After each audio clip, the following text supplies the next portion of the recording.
Dans la lumière douce d'un matin d'avril, la baie de Clairvoie, nichée sur la côte normande, s'éveillait sous un ciel d'azur pâle. Les vagues clapotaient contre les quais de pierre, et l'air portait une odeur saline, mêlée de celle du pain frais et des croissants dorés, sortant des boulangeries du village voisin. Les mouettes tournoyant au-dessus des mattes, leurs cris perçants se fondant dans le murmure des marins qui préparaient leur filet. Au bout d'un ponton usé par le sel et le temps, une petite embarcation en bois dansait doucement sur l'eau. Sa coque, patinée par des décennies de service, portait des cicatrices d'innombrables tempêtes. Elle s'appelait Liberté, un nom gravé à la main dans le bois, à peine lisible sous les couches de peinture écaillées. Ce bateau était le foyer, le refuge et l'unique trésor de Jean Millet, un vétéran de 72 ans dont la vie semblait taillée dans le même bois robuste et marqué que son embarcation. Jean avait les mains ridées, mais encore puissantes, marquées par 30 années de service dans l'armée française. Il avait combattu dans des déserts arides, sous des pluies torrentielles, et dans des nuits si sombres qu'elles semblaient engloutir tout espoir. Depuis la mort de sa femme, Claire, 15 ans plus tôt, Liberté était devenue bien plus qu'un bateau. C'était son ancre, son gagne-pain, et le dernier lien tangible avec une vie qu'il chérissait. Chaque matin, il pêchait pour se nourrir et parfois, il vendait son surplus aux bistrots du port. Les patrons des hommes au visage buriné par le vent marin l'accueillent avec un sourire et une tape amicale sur l'épaule, lui offrant un verre de Calvados en échange d'une anecdote de ses années de service. Ce mercredi-là, tout semblait suivre la routine immuable de Jean. Le soleil dorait la baie, projetant des reflets d'or sur les vaguelettes, et il ajustait ses filets, ses gestes précis, révélant une discipline militaire jamais oubliée. Mais un événement vint troubler la sérénité du matin. Sur la rive, à quelques mètres du quai, un groupe de touristes parisiens s'agitait autour d'une voiture de location en panne. Leurs vêtements élégants, vestes en lin, foulards de soie, juraient avec leur frustration évidente. Une jeune femme, les bras croisés, expliquait d'une voix tendue à ses compagnons. Le moteur refuse de démarrer. L'agence dit qu'ils ne seront pas là avant 2 heures et on va rater notre réservation au restaurant.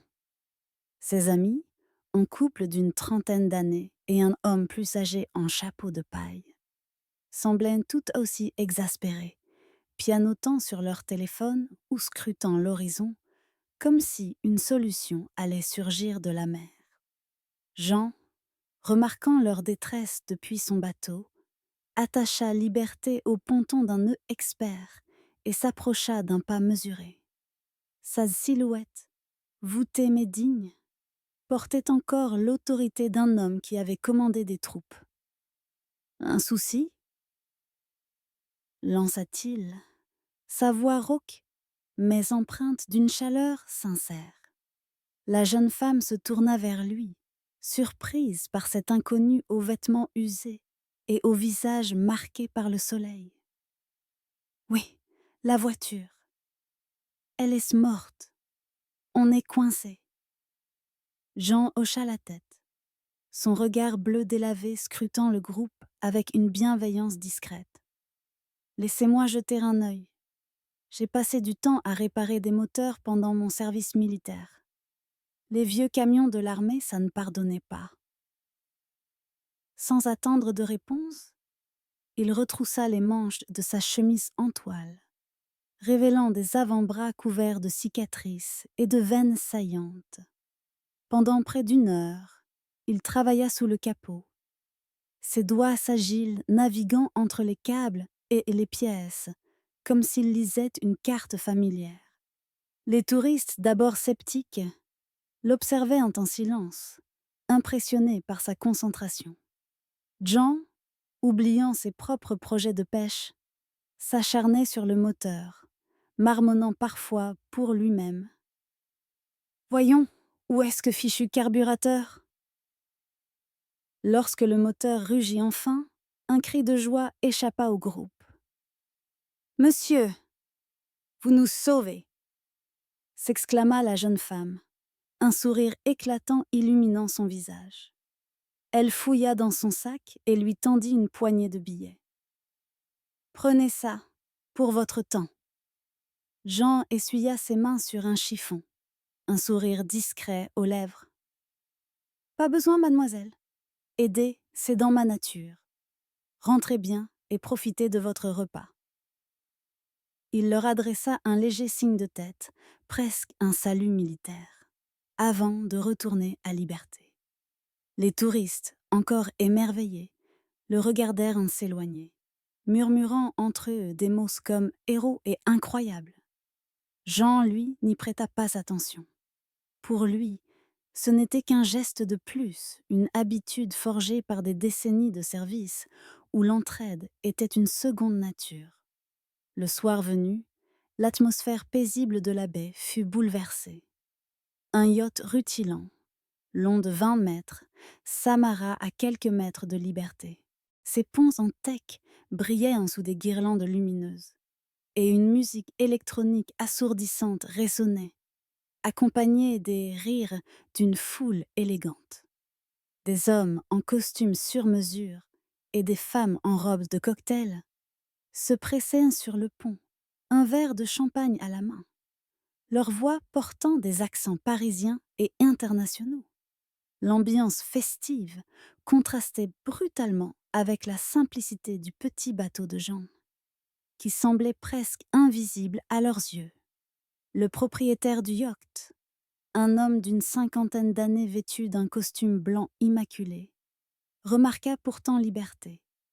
Son visage, bronzé et encadré de lunettes de soleil hors de prix, se crispa en une grimace de dédain.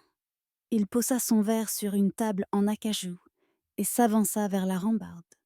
« Hé, le vieux !»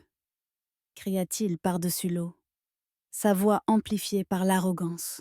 « Ton tas de bois pourri gâche la vue de ma soirée. Dégage-le d'ici, et vite !» Jean, qui réparait un filet à la lueur d'une lampe à pétrole, se leva lentement. Ses yeux, plissés par le soleil et les années, fixèrent l'homme avec une calme dignité. « Monsieur, je suis amarré ici, depuis des années. J'ai tous les permis nécessaires, délivrés par la capitainerie. » Sa voix était posée mais ferme, portant l'écho d'un homme habitué à affronter l'adversité. L'homme en blanc ricana, rejetant la tête en arrière. « Tes permis, je m'en fiche. Cette horreur n'a rien à faire près de gens civilisés. Ce port est une marina de luxe, pas un dépotoir pour clochards. » Les mots frappèrent Jean comme une gifle, mais il ne scia pas. Autour du yacht, quelques invités tournèrent de la tête, curieux, tandis que d'autres continuaient de danser, indifférents. John ouvrit la bouche pour répondre, mais l'homme en blanc ne lui en laissa pas le temps. D'un geste autoritaire, il fit signe à son équipage. 2 marins, des hommes robustes en polo siglé, sautèrent dans un hors-bord d'amarré au yacht. Sans un mot, ils s'attachèrent d'une corde à la proue de Liberté. J'en compris trop tard ce qui se passait. « Attendez, non !» cria-t-il, se précipitant vers l'avant de son bateau. Mais le hors-bord démarra en trombe, tirant Liberté avec une violence inouïe. Le bois, déjà fragilisé par des années d'usure, craqua dans un bruit déchirant, comme un cri de douleur. Des planches se fendirent, et l'eau s'engouffra par les fissures, engloutissant le bateau en quelques minutes. Jean, impuissant, s'agrippa au ponton, ses yeux écarquillés d'horreur. « Non, pas ça ! murmura-t-il, sa voix brisée. Depuis le yacht, l'homme en blanc éclata d'un rire froid. Considère ça comme un service rendu à la baie. Ce déchet n'avait rien à faire ici. Maintenant disparaît vieux. Les invités du yacht, momentanément distraits, reprirent leur conversation et leur danse, comme si rien ne s'était passé. La musique s'amplifia, étouffant les échos des craquements de liberté. John, seul sur le quai, fixait les vaguelettes qui recouvraient désormais son foyer. Tout ce qu'il possédait, ses souvenirs, son matériel, son refuge, reposait au fond de la baie. Il s'assit sur une bitte d'amarrage, les épaules voûtées, et passa la nuit là, enveloppé dans une vieille couverture, trouvée dans un hangar du port. Le froid de la nuit normande s'infiltrait dans ses os, mais la douleur dans son cœur était bien plus mordante. Au lever du jour, un soleil cruellement éclatant inonda la baie. Jean, le visage marqué par une nuit sans sommeil, entra dans l'eau peu profonde où Liberté avait sombré. Ses bottes s'enfonçaient dans la vase, mais il avançait avec détermination, cherchant à sauver ce qu'il pouvait. Ses mains calleuses, habituées à des tâches rudes, tremblaient en récupérant un album photo gorgé d'eau, les images de Claire, son sourire éclatant lors de leur mariage, leur promenade sur les falaises d'Étretat, leur soirée près du feu, étaient presque effacées, les couleurs dissoutes par l'eau salée. Il serra contre lui une médaille militaire, la croix de guerre, ternie mais intacte, dernier vestige de ses années de service. Tout le reste, vêtements, filets, médicaments pour ses vieilles blessures de guerre, était perdu. Toujours en train de nettoyer tes sordures, hein? Lança une voix moqueuse. Jean leva les yeux, l'eau lui montant aux genoux. L'homme en blanc, désormais vêtu d'une tenue de sport griffée, une montre de luxe scintillant à son poignet, le toisait depuis le quai. Derrière lui, un café fumant dans une tasse en porcelaine semblait narguer la misère de Jean. Ce naufrage est un danger public, poursuivit l'homme, un sourire narquois aux lèvres. Tu devrais me remercier d'avoir détruit ce piège flottant. J'ai probablement sauvé ta vie, vieux. Une petite foule s'était rassemblée, attirée par l'altercation. Des dockers au visage buriné, le maître de port en veste officielle, et quelques touristes avec leurs téléphones brandis formaient un demi-cercle silencieux.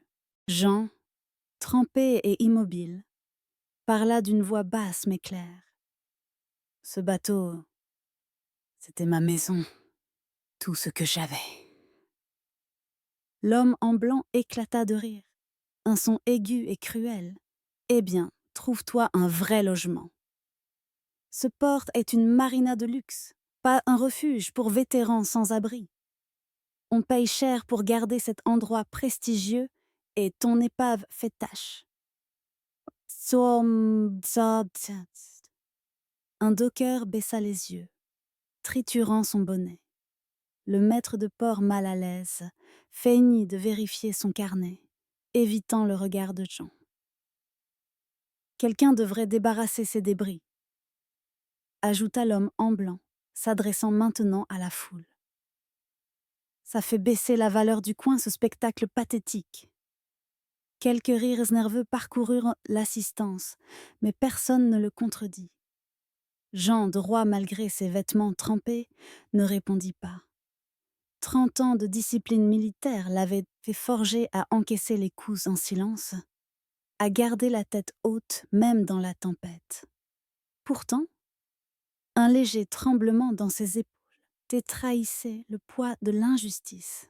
« J'ai servi ce pays pendant 30 ans, murmura-t-il, plus pour lui-même que pour les autres.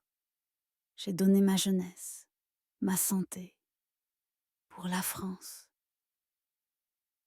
L'homme en blanc haussa les épaules, son sourire ne vacillant pas.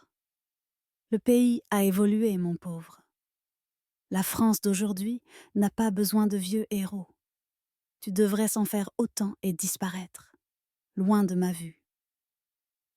Il tourna les talons, lançant un dernier regard dédaigneux avant de retourner à son yacht, où les préparatifs d'une nouvelle fête étaient déjà en cours. La foule se dispersa peu à peu, certains avec des regards gênés, d'autres avec une indifférence froide.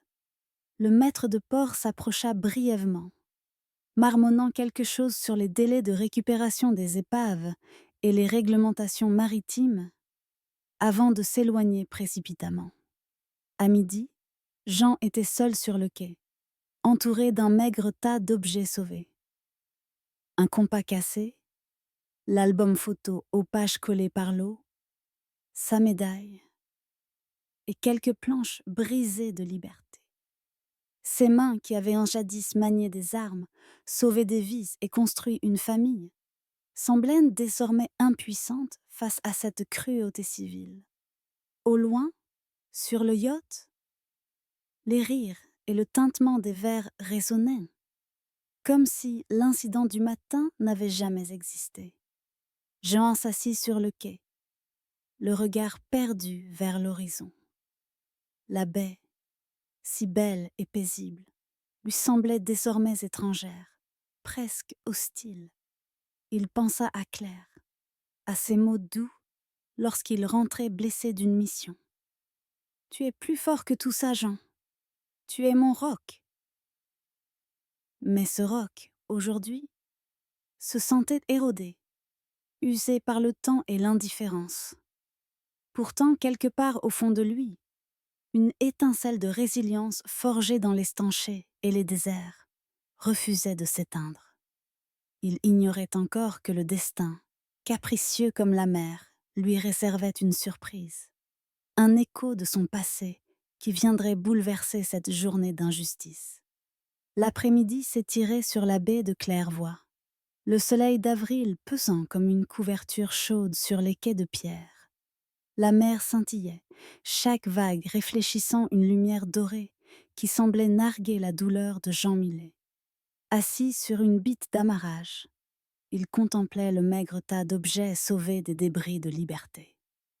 Un compas brisé, dont l'aiguille oscillait sans but, un album photo gorgé d'eau, où les visages de Claire se dissolvaient dans des taches d'encre. Sa croix de guerre, ternie mais lourde de souvenirs, et quelques planches éclatées, derniers vestiges de ce qui avait été son foyer. Ses mains calleuses et marquées par 30 ans de service militaire reposaient inertes sur ses genoux, comme si elles avaient oublié comment lutter. Autour de lui, le port bourdonnait de vie. Les pêcheurs rentraient avec leurs filets pleins. Les enfants couraient en riant avec des cornets de glace. Et les mouettes tournoyaient, leurs cris perçants se mêlant au clapotis des vagues. Mais pour Jean, le monde s'était figé dans un silence oppressant. La perte de liberté n'était pas seulement celle d'un bateau.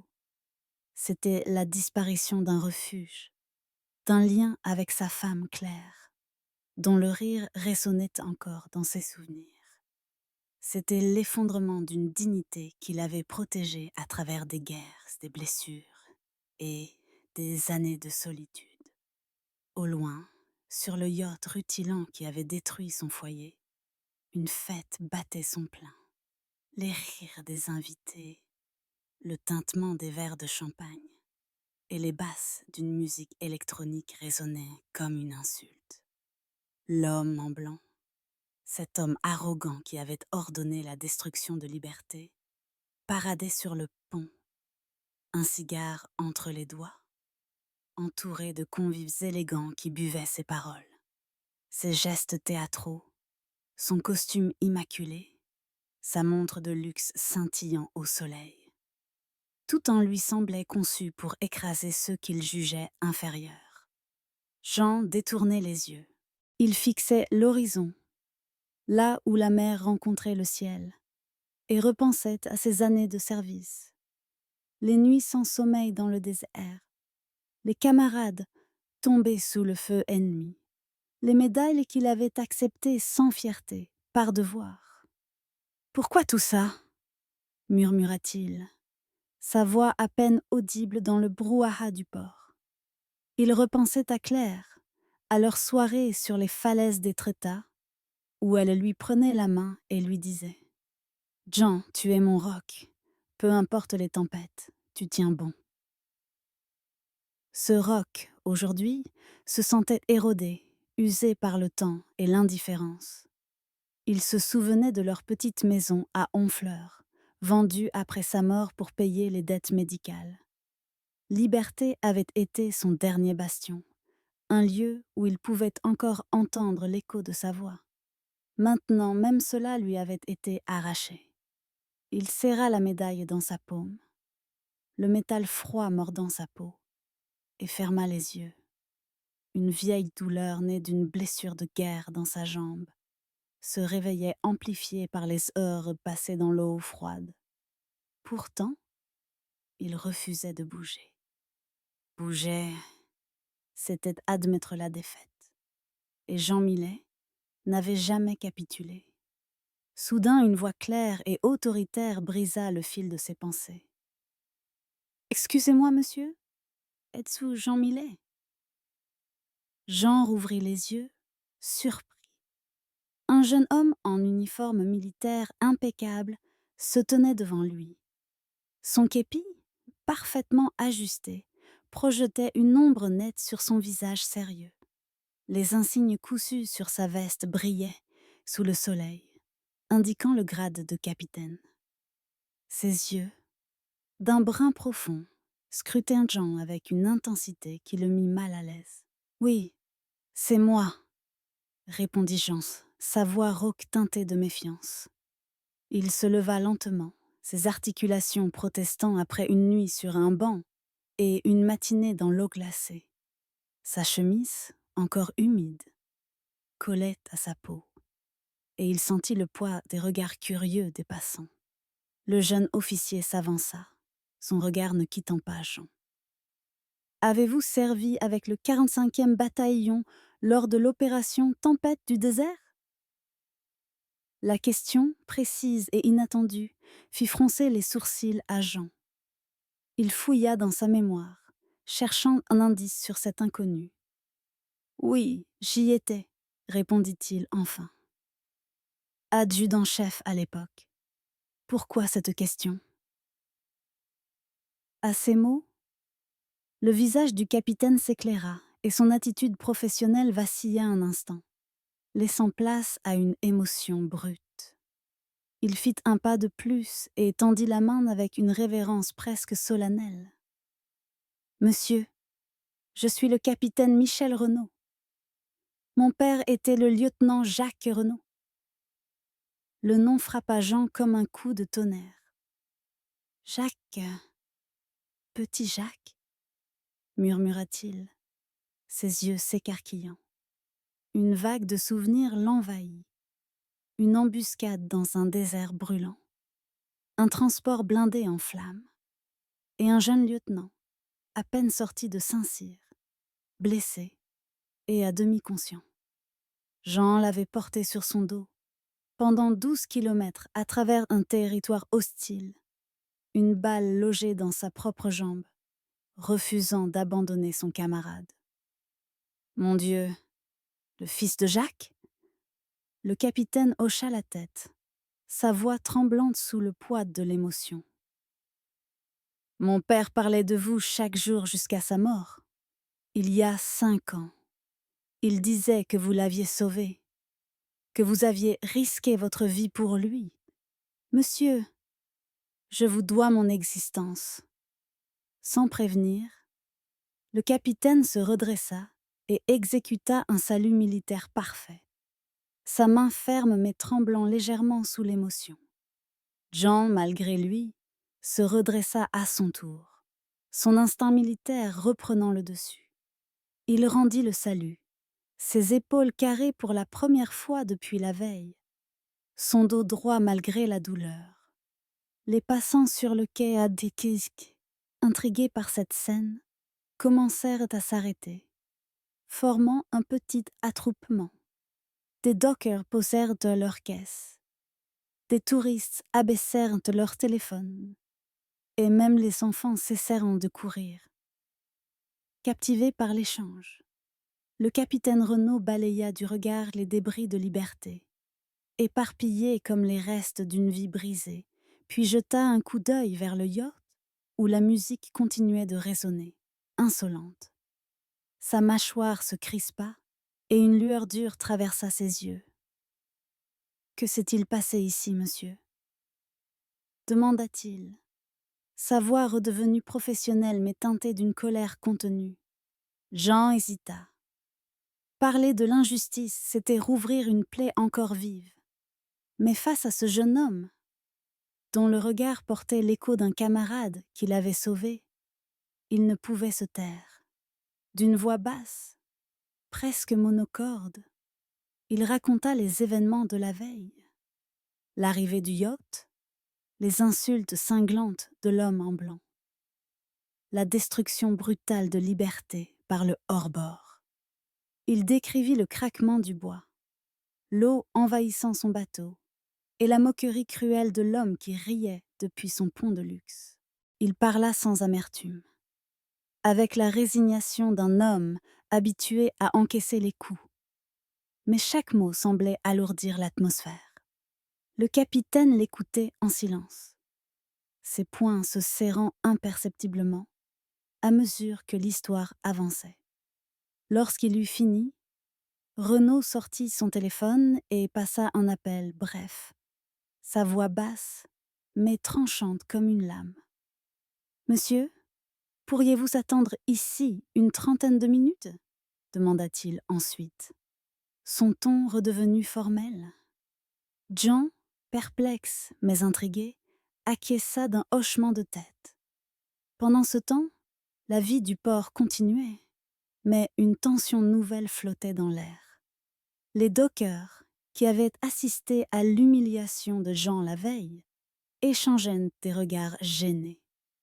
Le maître de port, un homme trapu en veste bleu marine, triturait son carnet, évitant de croiser les yeux de quiconque. Sur le yacht, l'homme en blanc poursuivait sa parade, inconscient du changement d'atmosphère. Il plaisantait avec ses invités, un bras autour d'une femme en robe de soie, son rire portant jusqu'au quai. Jean, assis à nouveau, fixait ses mains. Il repensait à ses campagnes, l'Afrique, le Moyen-Orient, les missions où il avait vu des hommes brisés par la guerre mais unis par l'honneur. Ici, dans ce port qu'il considérait comme son chez lui, il se sentait plus seul que jamais. Exactement 28 minutes plus tard, un grondement sourd brisa le calme de l'après-midi.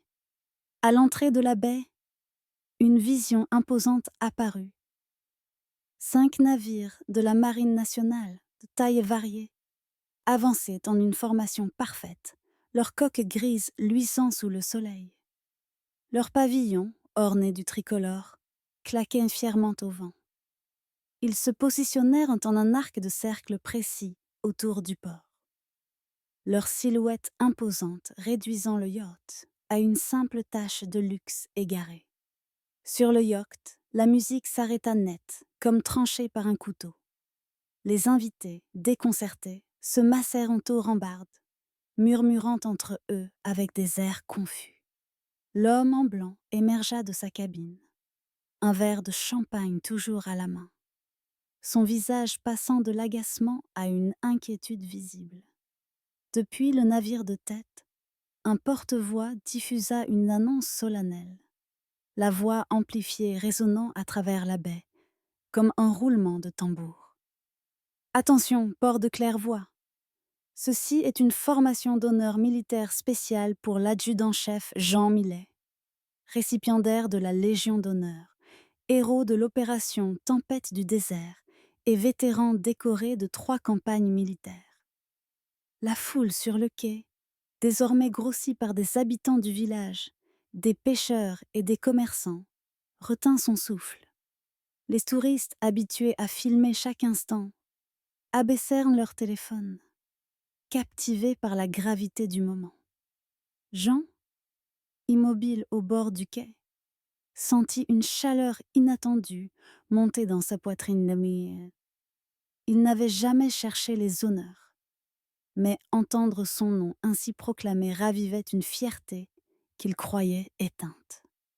Le capitaine Renaud, désormais entouré d'une garde d'honneur descendue des navires, s'avança vers Jean.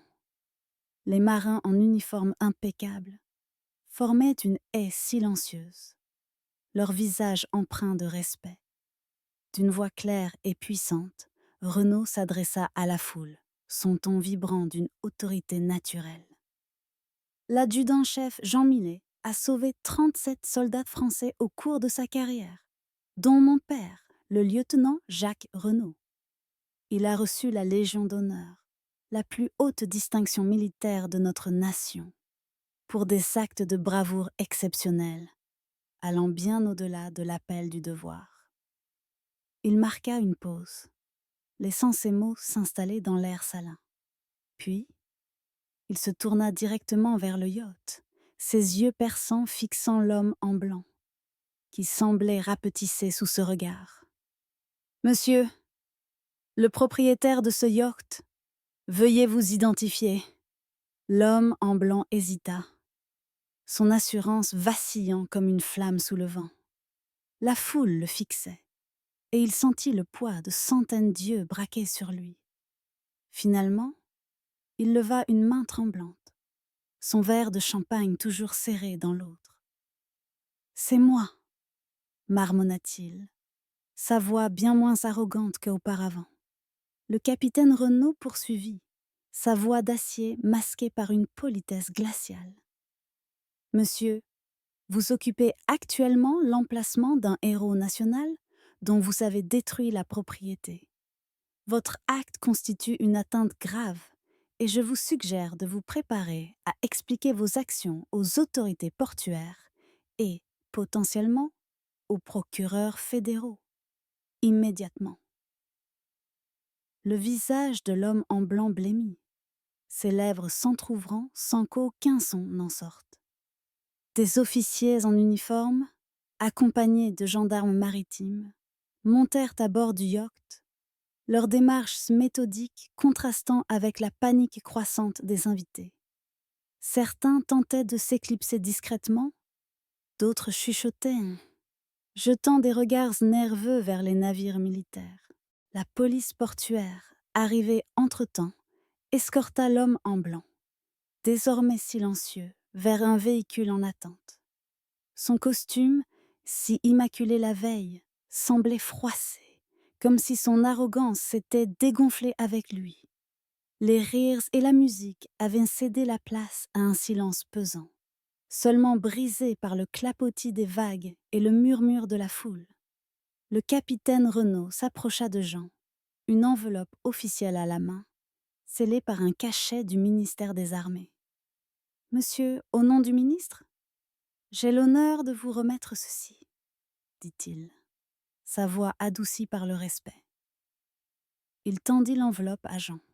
« Une indemnisation complète pour la perte de votre propriété, une assistance prioritaire pour un nouveau logement et la réactivation immédiate de tous vos avantages de vétéran, y compris une pension réévaluée. » Jean accepta l'enveloppe avec un léger hochement de tête, ses yeux humides mais sa posture droite. Il ouvrit l'enveloppe et parcourut les documents.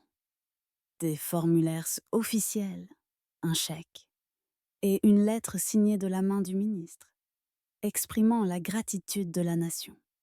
Pour la première fois depuis des années, il sentit un poids s'alléger sur ses épaules.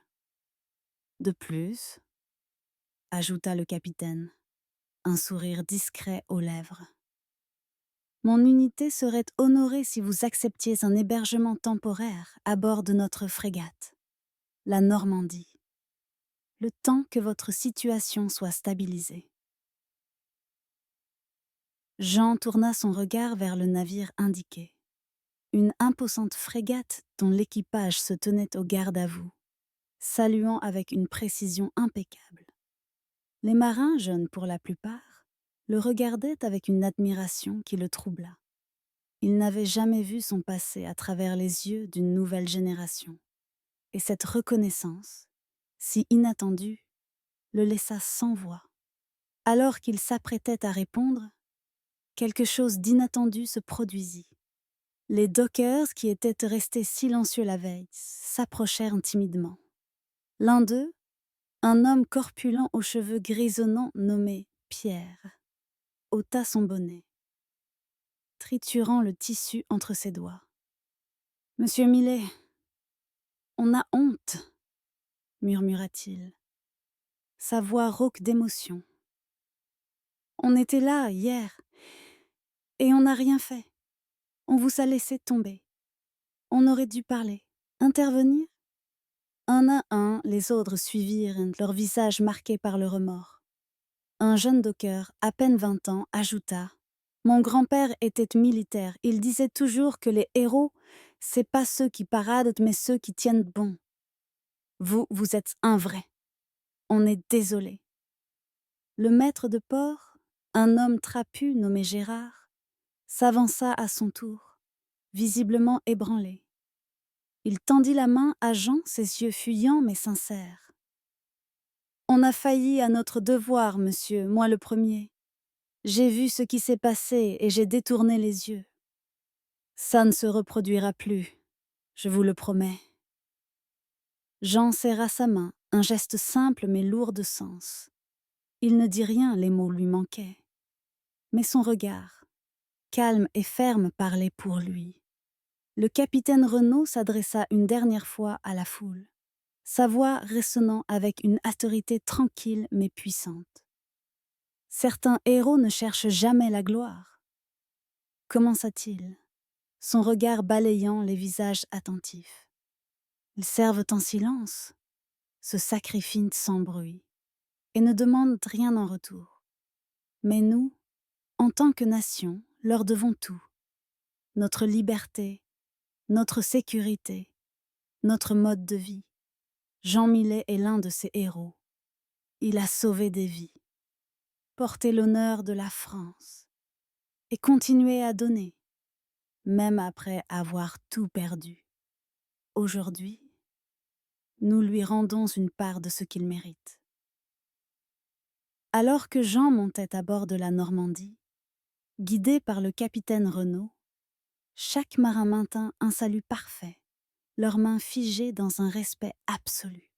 Sur le quai, la foule, dockers, habitants, commerçants, touristes, se tenaient en silence.